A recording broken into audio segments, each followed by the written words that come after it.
Future میں آنے والے ایک ایسے انسان جن کے بارے میں 1400 سال پہلے نبی صلی اللہ علیہ وسلم نے پیشن گوئی کی تھی، یہ صرف اسلام میں نہیں بلکہ یہودی، کرسچن، حالانکہ ہندوؤں میں بھی ان کے آنے کا انتظار کیا جا رہا ہے۔ کچھ اسلامک اسکالر کا کہنا ہے کہ امام مہدی کا آنا یہ صرف ایک خیالی بات ہے، یہ یہودیوں کی اور عیسائیوں کی بہت بڑی سازش ہے تاکہ مسلمانوں پر جو ظلم اور زیادتی ہو رہی ہے اس کو وہ خاموشی سے بیٹھ کر دیکھتے رہیں اور امام مہدی کے آنے کا انتظار کریں۔ لیکن اب مسئلہ یہ ہے، کیا مہدی علیہ السلام کا آنا صرف ایک مت ہے یا پھر واقعی ہی کوئی ایک انسان آنے والا ہے جو آ کر پوری دنیا کو ہلا سکتا ہے؟ جب یہودیوں کی سازش کی وجہ سے اللہ تعالیٰ نے حضرت عیسیٰ علیہ السلام کو آسمان پر اٹھایا، ان کے تقریباً 70 سال بعد پورے یروشلم پر یہودی آباد تھے، لیکن ان کی وہاں پر حکومت نہیں تھی۔ حکومت اس وقت کی سپر پاور رومن کی تھی اور فلسطین وہاں کا ایک چھوٹا سا پرومس تھا۔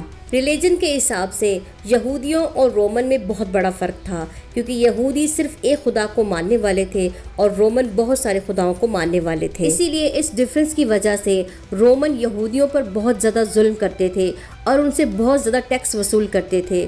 ان کا ظلم جب حد سے بڑھ گیا تو یہودیوں نے رومن کی بغاوت کی، جس کی وجہ سے رومن کے بادشاہ ٹائٹس نے یہودیوں پر حملہ کرنے کا حکم دیا۔ رومن کی اس سختی کی وجہ سے یروشلم کے حالات اتنے خراب ہونے لگے کہ یہودی بھوک سے مرنے لگے۔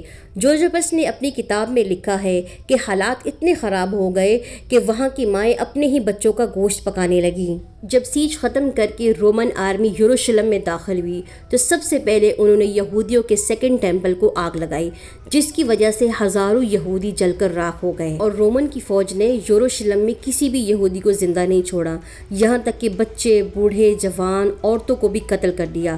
جوزفس نے اپنی کتاب میں لکھا ہے کہ 11 لاکھ لوگوں کو قتل کیا گیا، یہاں تک کہ جو لوگ زندہ بچ گئے انہیں درندگی کی طرح غلام بنا لیا گیا، جس کی وجہ سے روم میں غلاموں کی تعداد زیادہ ہو گئی اور جانور کی قیمت سے بھی کم ایک غلام کی قیمت تھی۔ انہی دنوں میں یہودیوں میں ایک بات مشہور ہو گئی کہ ایک آنے والا آئے گا جو ان یہودیوں کو غلامی کی زندگی سے نکال کر پوری دنیا میں حکومت کروائے گا، اور یہی بات ان کی تورات میں بھی لکھی گئی ہے۔ حالانکہ حقیقت یہ ہے کہ یہ بات نبی کریم صلی اللہ علیہ وسلم کے بارے میں لکھی گئی ہے۔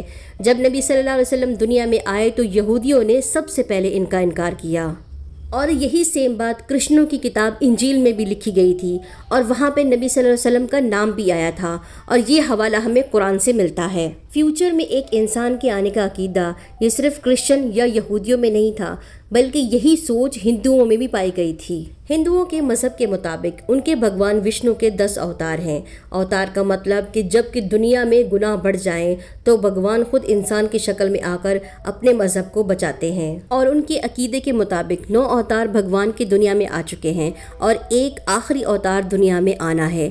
اور انٹرسٹنگ بات یہ ہے کہ جتنی بھی انہوں نے اپنے اوتار کی نشانیاں بتائی ہیں وہ ساری کی ساری نشانیاں نبی صلی اللہ علیہ وسلم سے میچ کرتی ہیں، جس کی وجہ سے بہت سارے اسکالرس کا کہنا ہے کہ ہندوؤں کا آخری اوتار کلکی جو آنے والا ہے وہ کوئی اور نہیں بلکہ محمد صلی اللہ علیہ وسلم ہے۔ خیر، اسلام میں بہرحال اسلام سے پہلے ان تینوں مذاہب میں ایک انسان کے آنے کا عقیدہ بہت ہی زیادہ فیمس تھا، اور جب اسلام آیا تو مسلمان حضرت محمد صلی اللہ علیہ وسلم کے پیغام کو پوری دنیا میں پھیلانے لگے۔ جب اسلام آیا تو مسلمانوں نے پوری دنیا میں کانکر کرنا شروع کیا، کیونکہ جب تک آپ کے پاس پاور نہیں ہوتی آپ اپنی سوچ لوگوں تک نہیں پہنچا سکتے، اسی لیے مسلمانوں نے آدھی سے بھی زیادہ دنیا کو فتح کر لیا۔ اور جب عباسیوں کا دور آیا تو اس وقت مسلمان اپنی طاقت کی پیچ تک پہنچ چکے تھے، جسے آج بھی دنیا میں اسلامک گولڈن ایج کے نام سے جانا جاتا ہے۔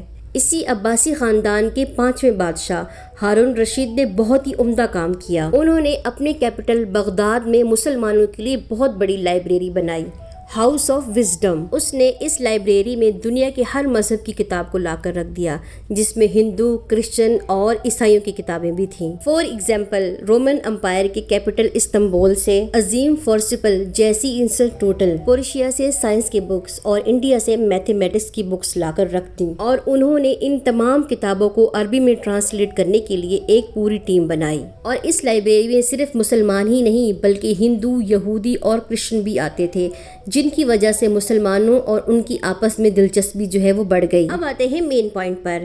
یہاں پر کچھ مسلمان اسکالر کا کہنا ہے کہ ان کی آپس میں بات چیت اور آنے جانے کی وجہ سے ان کی باتیں اسلام میں پھیلنے لگیں، جن میں سے ایک مین بات امام مہدی علیہ السلام کے ظہور کی بھی ہے، اور یہی وجہ ہے کہ امام مہدی علیہ السلام کا ذکر قرآن اور حدیث میں کہیں بھی نہیں ملتا۔ لیکن اسی قرآن میں یہ بھی واضح طور پہ آیا ہے کہ اللہ اور اس کے رسول کی اطاعت کرو۔ حالانکہ امام مہدی علیہ السلام کا ظہور قرآن اور حدیث سے نہیں ملتا، لیکن ستہ کی کئی ساری کتابیں ہیں جن میں ان کا ظہور کی نشانیاں پائی گئی ہیں اور نشانیاں ملتی ہیں، اور نبی صلی اللہ علیہ وسلم سے یہ ثابت ہے۔ تو اللہ رب العزت سے دعا ہے کہ اللہ رب العزت ہم سب کو دین پر مکمل طور پر عمل کرنے کی توفیق عطا فرمائے، اور اللہ رب العزت سے دعا ہے کہ اللہ پاک ہم سب کو ان کے لشکر میں شامل ہونے کی توفیق عطا فرمائے۔